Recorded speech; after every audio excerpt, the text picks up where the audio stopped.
Olivier Dubois, vous venez de créer à Monaco un nouveau spectre avec odeur, musique différente de ce qu'on connaissait autrefois. Le but de l'opération, c'est quoi? En fait, le but de l'opération, c'est de se poser la question, enfin c'est ce que je me suis posé la question, d'où vient ce spectre avant qu'il saute par la fenêtre et qu'il apparaisse, mais d'où vient-il? Quel parcours il a fait?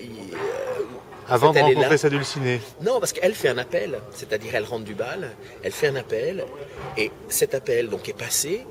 Où est-ce qu'il arrive cet appel? Comment cet appel est reçu? Que se passe-t-il clairement? Et comment on arrive à ce qu'en fait, au bout du compte, un spectre saute par la fenêtre? Donc c'est un peu presque futuriste dans l'idée. C'est quelque chose où il y a un appel à ce qui pourrait être des transporteurs de spectres, mais on aurait pu appeler un faune, on aurait pu appeler plein de choses.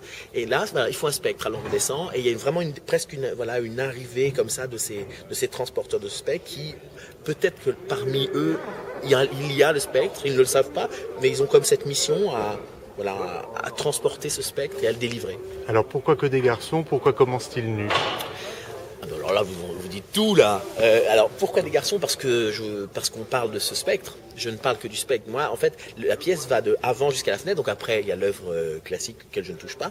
Et donc évidemment, quand je parle du spectre, ça ne peut être qu'un homme. Puis c'est un homme. Dans la version originale, à cet endroit, je la respecte complètement. Et puis pourquoi nu? Parce qu'en fait, c'est à la fois entre cette première image qui est vraiment, je pense que tout le monde s'est dit, est-ce que je l'ai vu ou je l'ai pas vu? Parce que c'est quelque chose qui est extrêmement rapide, fugace. Donc on n'est pas du tout dans une exposition de la nudité. On est dans... Mais je crois qu'ils sont nus, donc on se questionne déjà qu'est-ce qu'on aurait aimé voir à un endroit. Et puis c'est aussi ces deux choses. C'est d'un côté, c'est quand même une grande leçon, la première leçon d'humanité, quelque part. Je crois que c'est quand même un corps. Et ensuite, c'est un corps vierge. C'est-à-dire que petit à petit, l'habillage va se mettre en place. Et c'est-à-dire qu'on va découvrir que c'est un appel au spectre. C'est pour ça que la musique, à ce moment-là aussi, de Weber apparaît. C'est-à-dire qu'on est à...